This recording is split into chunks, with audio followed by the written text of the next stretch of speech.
Good morning and welcome to life in a new era. The return of the shock jock. We're back.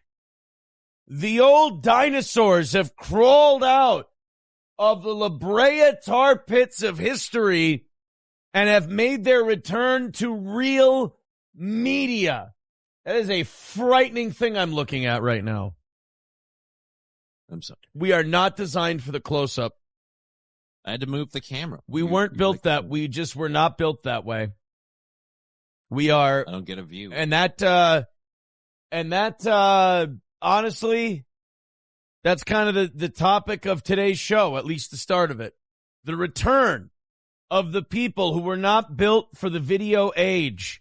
Anthony Cumia made his return to broadcast radio, and let me be the first to say, on any program, since I'm the kind of the first one to come on, we're the morning guy. This is why you got to do a morning show. You know, all these people, Anthony talked about this on his show, how these podcast people are terrible. I had one of our radio people tell me about Anthony coming back. They said, well, this is good for us. Mm-hmm. He said to me, he goes, this guy's got a worse record than you do. I said, it's always nice, when somebody. Not a competition. It's always nice when somebody who's a bigger piece of shit on paper than you are gets a radio gig. That's always nice. But I mean, they do think that way. Yeah. I mean, they do think that way. They go like, if a guy like that, who's done the things he has done on and off the air, can get back on, I guess we have nothing to worry about. That's kind of their attitude towards the whole thing is, you know what? It's always nice when someone else does something and someone looks back at you after looking at them and goes, you're not so bad. It was funny because SP and I listened to it, and Anthony was on there, and he came on, and immediately the first thing I said to SP is I looked over at her, and I said, he belongs on radio, kind of like us. Like, he even mentioned it. He goes, doing the internet show, and this is what people who have never done a real show before don't understand, is we've always said, we're in exile. Right. Like, this is not where we want to be. This is not where we should be, whatever. We're doing a show. We're keeping our face out there. We're keeping our voice out there until that opportunity comes, knowing that in that industry, opportunity comes very rarely. I mean, Anthony Cumia was one of the biggest stars in radio. One of the biggest. I mean, one of the few guys left who could draw a crowd, and that's why he's back. There are so few stars in the broadcasting business now that when you need something, and radio does need something, radio had it no competition for too long. Like, even in the 2000s when podcasts were just starting out, they were never a threat. What was the first thing that was kind of supposed to be a threat, but then turned out not to be? It was like satellite radio or whatever. It was like, radio is going to end with satellite radio. And then that pretty much went just straight to truckers, and everyone else went, satellite's going to die before terrestrial radio does. I mean, satellite's got nothing left. So that didn't work. And then you had, there were 5 podcasts that drew a dime. You had Corolla, Marin, Rogan, and some of the NPR stuff. Well, NPR's regular radio, so you can't even really count those podcasts because that's an offshoot of regular radio. So you had 5 shows that made money. And then with super chats and stuff like that and, direct fan funding, that kind of became the podcast model and still is the podcast model. I have always said, if you can get someone else to pay the bills for you, and all you do is show up and do a show, that's the preferable way to do it. Certainly the most stress-free for doing the show. It's the most stress-free for doing the show. They take care of all that stuff. You just show up and do your dumb little show. That's it. JMB says, how many people still listen to FM or even satellite? People who live exclusively on the internet hate hearing this, but it's over 90% of people listen to radio at least once a week. At least once a week. I'm definitely in the 10 then, because I get pissed whenever it comes on in the car. No, I want to use my phone for my own music, damn it. I'll listen to sports talk stuff from time to time. It's hard to get good, Minnesota sports talk stuff nationally. They don't really give a shit about us. So I'll listen to sports talk once in a while, sometimes some news talk. But yeah, music, And that's the other thing. Radio relied on drive time like music. Now it doesn't have that. Yeah, radio's had a hard time adjusting because in the era of the shock jock, radio cut all those guys out because they were really expensive. Those personalities got really expensive. They were drawing a lot of ad revenue.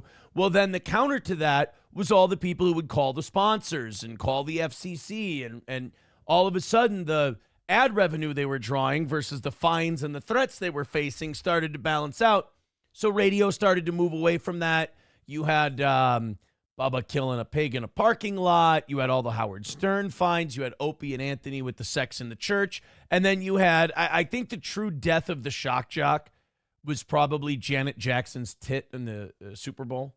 That was probably the end. Yeah, because then broadcasting changed all the fine structures and the FCC kind of clamped down after that. And that was it. And so they went to music and they could make money doing music. And you'd have your news guys, and your old news guys would do news, and that would make you enough money. Well, then the whole thing just got fractured. Like, podcasts started becoming a little more profitable, and even though more people listen to the radio than listen to podcasts nowadays, that number has been, the gap's been narrowing over time. I think now it's like 60% of people listen to a podcast at least once a week, 90% radio. It used to be 98-20. Well, radio always used to be originally too, like you had to catch it when it was there or when it was a rerun. Like it was like a live TV deal. Like now everybody with podcasts, especially, and even with radio shows, because most radio shows simulcast, so you can just check it out when you want to. So it makes them more of a, like, you get the content you want on your time.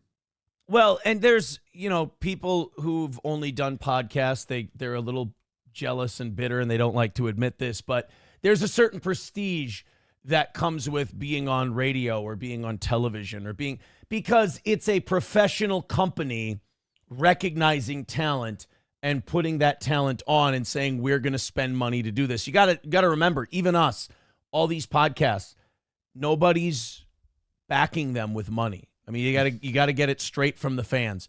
Nobody finds you worthy of being backed financially. And that's the bar to access is remarkably low. Right. You just got to flip a switch. I rolled over it. Yeah, you just got to flip a switch and see if people will throw a couple bucks at you, which, by the way, thank you, Mussolini Diff, for $2. Says you guys both have a face that does well for radio. You ain't kidding. You ain't kidding. That's not a compliment. Yeah, so no, it was great, and Anthony belongs on the radio, and he was so natural and so conversational, and it was so good. And it was so nice to see him away from the sludge that is podcasting. And it really does separate the men from the boys as to who can do this. Rusty Grammar in the chat saying it's your turn next. Literally just waiting for one of these old guys to take their claws out of the rock and just let go. And then once they're gone, we're next. And I'm excited about it. I'm pumped about it, and we've got a lot of ideas. But hearing Anthony on WABC was it was awesome. It was great, and like I said, he just belongs there, and hopefully he can build something out of it. Hopefully they put him on drive time in New York. I don't know what you have to do. Well, I do know what you have to do, but we got to get all these AM signals, FM signals. Because AM really does limit you in terms of your reach. And with music, like I said, music stations cannot be drawing dollars anymore. They can't be. There's no way. Who's like... Not when your phone can pair with your car and we all have our music on our phone. If you look at 7 years ago and you take a look at ratings 7 to 10 years ago and you see who's on top, it was all top 40. Top 40, top 40, top 40, top 40, all the big pop stations. You look now... Those are all middle of the pack, and it's hot AC, classic rock, news talk, oldies. That's all it is. It's older people checking it out, and sports talk especially. That's what people want. They want personalities. We're in the day and age of the hot take. And if you have a hot take, that's what people want to hear. They don't want to hear a hot track. They want to hear a hot take. So awesome to hear Anthony back on regular radio again. Hopefully something big comes of it. It's just, I mean, his exile lasted, 10 years from radio, but from terrestrial radio, I think 15 years. It was I think in 2009, O&A was taken off of K-Rock in New York. So a 15-year break from terrestrial radio. I mean, shit, ours has only been 4. And for the last year and a half, we've been talking to people about coming back. So, hopefully soon. Like I said, you see me giddy today. I'm happy for Anthony. He's one of my biggest influences. I'm really happy for him. But it also means really good things for this show. So I'm not going to pretend it's not. A lot, believe me.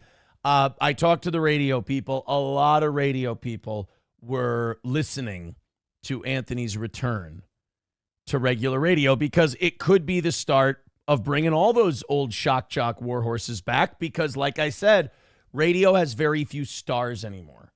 In the state of Minnesota, nobody had the shares that we did when we were on. And nobody. The numbers were insane. So, like, when Minnesota needs somebody, we're going to be...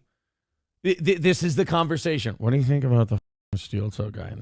And then 90% of them go, Jesus Christ, a little too hot right now. And then the other 10% go, boy, it sure would draw a crowd, wouldn't it? Yeah. And that's kind of what they're looking for. So it's, again, great, awesome. I listened to about 15, 20 minutes of it. Seemed good. Seemed like a good radio show. And that's something radio desperately needs. They need to get him out of that time slot, though. Maybe they thought they had to, wean him in or something. If he came in too hot or something. He did say, he goes, I do need to prove I can behave. And I know whenever I come back, I'm going to have to be on the same. I'll be on the same leash. And it's deserved. I mean, what are you going to do? Tell him no? You're not in a position to tell him no.